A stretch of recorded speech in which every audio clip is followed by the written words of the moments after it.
निरंतर आवेश वितरण पढ़ा था, उसके अंतर्गत हमने रेखीय आवेश वितरण, पृष्ठीय आवेश वितरण और आयतन आवेश वितरण के बारे में पढ़ा था, उसका डेरिवेशन ज्ञात किया था। आज हम स्थिर वैद्युत बल और गुरुत्वाकर्षण बल के मध्य संबंध ज्ञात करेंगे। स्थिर वैद्युत बल दो आवेशों के मध्य लगता है और कूलाम के नियम द्वारा हमने इस स्थिर वैद्युत बल दो आवेशों के मध्य जो लगने वाला बल है उसका मान ज्ञात किया था। Fe 1/4πε0 Q1 Q2 r²। वैसे ही कक्षा 11वीं में हमने गुरुत्वाकर्षण बल के बारे में पढ़ा था, जो होता है G m1 m2/r²। तो स्थिर वैद्युत बल दो आवेशों के मध्य लगता है, वैसे ही गुरुत्वाकर्षण बल आपका दो द्रव्यमान पिंडों के मध्य लगता है। यहां पर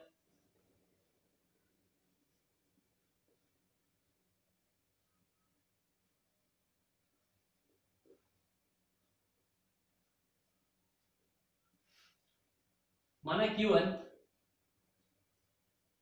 इलेक्ट्रॉन पर आवेश है, इसका मान होता है आपका -1.6 इंटू 10⁻⁻19 कूलाम। वैसे ही Q2 जो है प्रोटॉन पर आवेश है, जिसका मान है 1.6 इंटू 10⁻⁻19 कूलाम। वैसे यहां पर देखते हैं M1 एक द्रव्यमान पिंड है,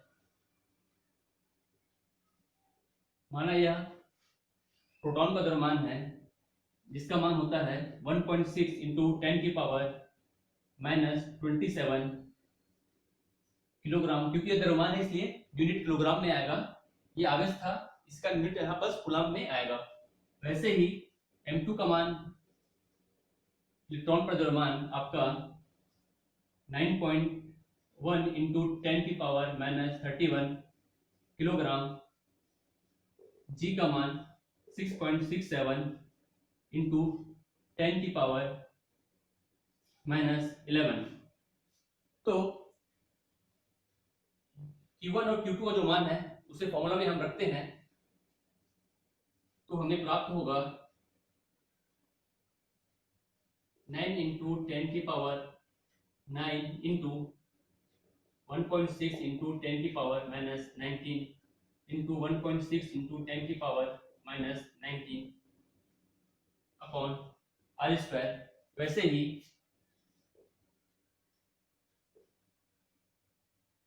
(6.67) इंटू 10⁻11 इंटू 1.6 इंटू 10⁻27 इंटू आपका है 9.1 इंटू 10⁻31 अपॉन r²। तो इसे हम समीकरण 1 दे देते हैं, इसे हम समीकरण 2 दे देते हैं। तो दोनों के मध्य संबंध ज्ञात करने के लिए हमें इसका भाग देकर देखते हैं। Fe और Fg जब दोनों को भाग दिया जाता है तो इसका मान आता है 2.27 इंटू 10⁻39। तो इससे हम समझ सकते हैं 2.27 इंटू 10⁻39 Hg।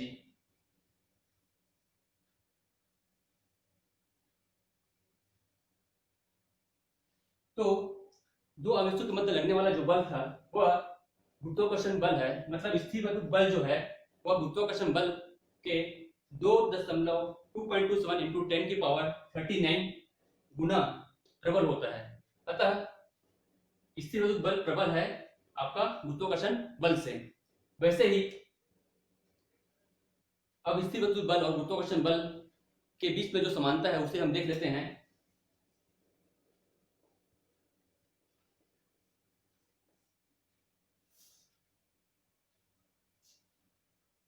पहला है यह बलों के व्युत्क्रम वर्ग के नियम का पालन करता है और यह भी बलों के विक्रम वर्ग के नियम का पालन करता है। दूसरा आपका समानता है, यह बल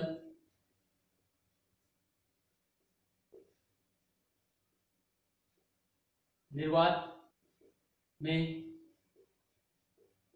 लगता है, हवा या निर्वात में यह बल लगता है, यह भी हवा या निर्वात में यह बल भी लगाया जाता है। तीसरा है आपका, यह एक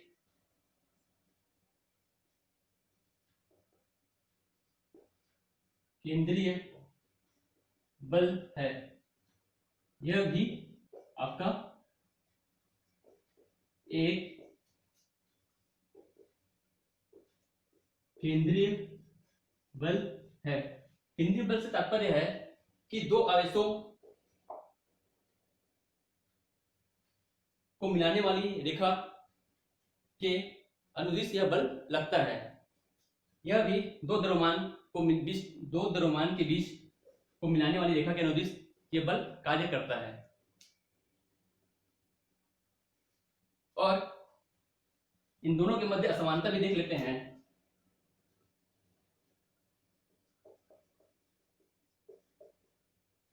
असमानताएं, यह आवेशों के मध्य लगता है,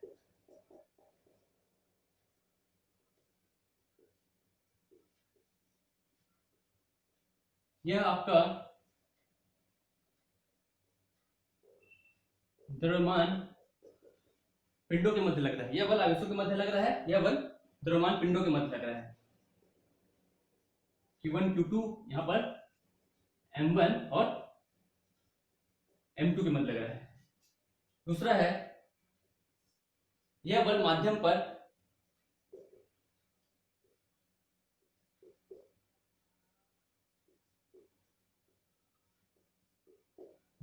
निर्भर करता है।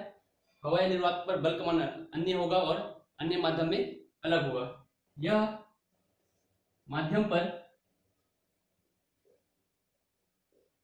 निर्भर नहीं करता है। तीसरा आपका है, इसके मध्य लगने वाला बल या तो प्रतिकर्षण बल होगा, यदि समान आवेश है तो प्रतिकर्षण बल होगा, और असमान आवेश होने पर आकर्षण बल लगेगा। लेकिन गुरुत्वाकर्षण बल हमेशा आकर्षण बल ही होता है।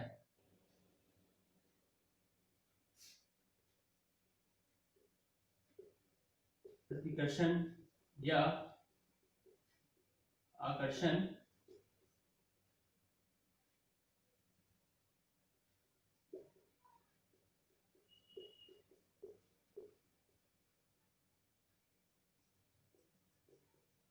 मात्र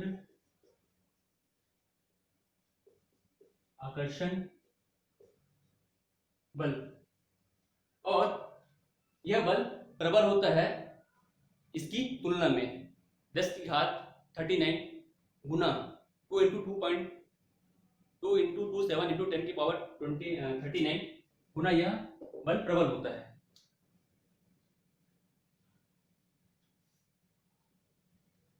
आप बुक से देख लेंगे। अगला टॉपिक है आपका विद्युत क्षेत्र की तीव्रता। विद्युत क्षेत्र की तीव्रता विद्युत क्षेत्र के किसी बिंदु पर रखा एकांक धन आवेश जितने बल का अनुभव करता है उसे उस बिंदु पर विद्युत क्षेत्र की तीव्रता कहते हैं। माना यह कोई धनावेश है, इसका एक विद्युत क्षेत्र है, इस पर एक परीक्षण आवेश, इस क्षेत्र के अंतर्गत एक परीक्षण आवेश Q0 रखा गया है। तो Q0 एक धनावेश होता है। तो एकांक धन आवेश विद्युत क्षेत्र के किसी बिंदु पर रखा एकांक धन आवेश या परीक्षण आवेश जितने बल का अनुभव करता है उसे उस बिंदु पर विद्युत क्षेत्र की तीव्रता हम कहेंगे।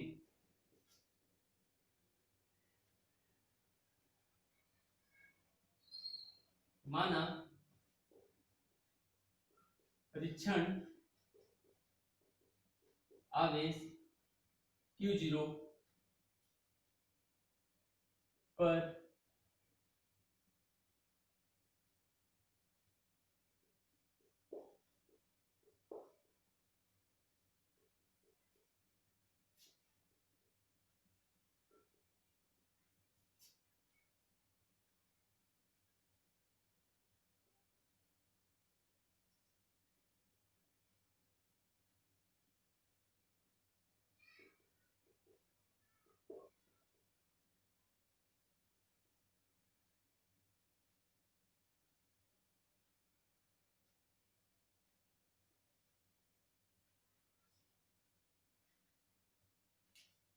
अतः विद्युत क्षेत्र की तीव्रता जो है आपका इस परीक्षण आवेश पर लगने वाले बल और इस परीक्षण आवेश का मान के अनुपात के बराबर होता है।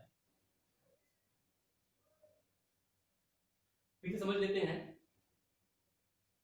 विद्युत क्षेत्र के किसी बिंदु पर रखा एकांक धन आवेश जितने बल का अनुभव करता है उसे उस बिंदु पर विद्युत क्षेत्र की तीव्रता कहते हैं।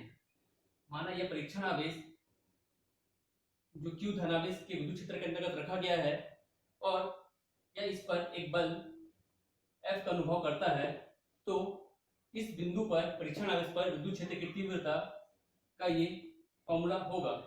और इस फॉर्मूले से हम यह बोल सकते हैं कि विद्युत क्षेत्र की तीव्रता आवेश पर लगने वाले बल और उसके आवेश का जो मान होता है उसके अनुपात के बराबर होता है।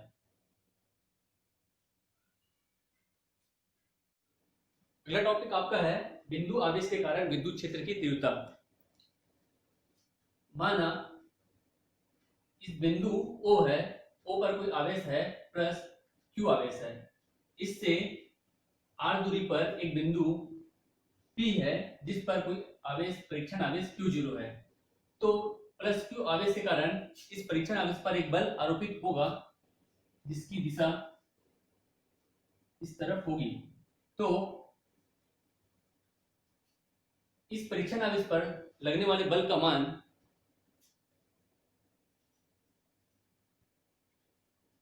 परीक्षण आवेश Q0 पर आरोपित बल 1/4 पाई एप्सिलॉन 0 के Q1 Q0 upon R square. यहाँ पर के लिखा गया है, मतलब ये किसी अन्य माध्यम में हम ये बल का मान निकाल रहे हैं। परीक्षण आवेश Q0 पर विद्युत क्षेत्र की तीव्रता हमने इससे पहले पढ़ा था अभी, E equal to F upon Q0। यहां पर से F का मान निकालेंगे तो आएगा E Q0। F का मान समीकरण 1 में रखने पर, अब इस F का मान जो दिया है समीकरण 1 में रखते हैं तो क्या आता है, E Q0 equal to 1/4 pi epsilon 0 के Q1 Q0 R स्क्वायर। ये कट जाएगा, 4 पाई epsilon 0 Q1 upon R square.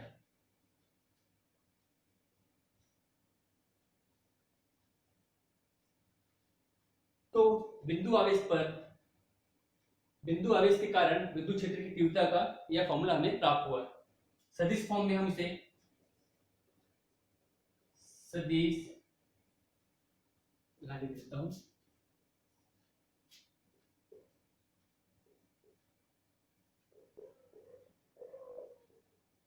सदिश रूप में हम इसे यहां पर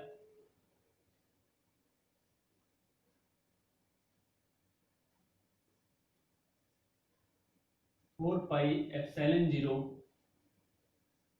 Q अपॉन R स्क्वायर इस फॉर्म में हम लिखेंगे। और यदि यहां पर फॉर्मूले पे क्या आता है 1/4 पाई एप्सिलॉन 0 के या किसी माध्यम पर आरोपित बल के लिए फॉर्मूला था, आवेशों के मध्य लगने वाले बल का फॉर्मूला था। हवा या निर्वात हो, यदि माध्यम क्या हो, हवा या निर्वात हो, तो k इक्वल टू 1, k का मान 1 रखेंगे तो यहां पर 1/4 पाई एप्सिलॉन 0, k का मान 1 हो जाएगा, q अपॉन r स्क्वायर, ये निकलेगा। और इसी को हम सदिश रूप में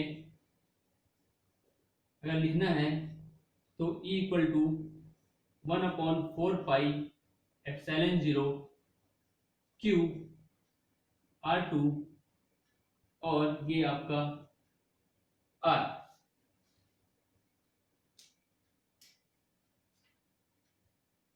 फिर से आप देख लेते हैं, ओ बिंदु O पर आवेश है Q, O से R दूरी पर परीक्षण आवेश है Q0। यदि ये Q आवेश, ये अपना धनावेश है, यहाँ पर परीक्षण आवेश एक धनावेश ही होता है। यहाँ पर मान लीजिए यदि प्लस Q आवेश की जगह यदि प्लस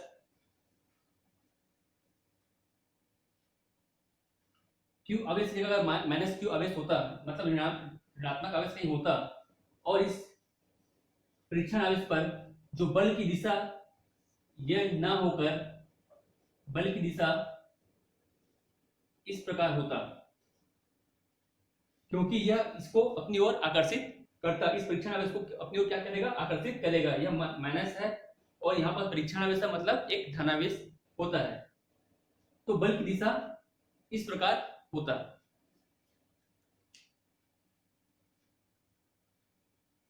तो आज के लिए बस इतना ही करते हैं, बाकी आप लोग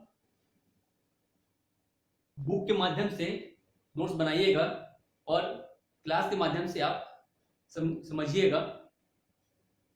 यदि आपके कुछ डाउट हैं तो उसे कमेंट्स कीजिए, व्हाट्सएप ग्रुप पे मैसेज कीजिए, और लाइक या डिसलाइक जो भी हो, यदि आपको समझ में आ रहा है तो लाइक कीजिए, समझ में ना आ रहा हो तो डिसलाइक कीजिए। अपना रिस्पॉन्स पक्का बताएं। धन्यवाद।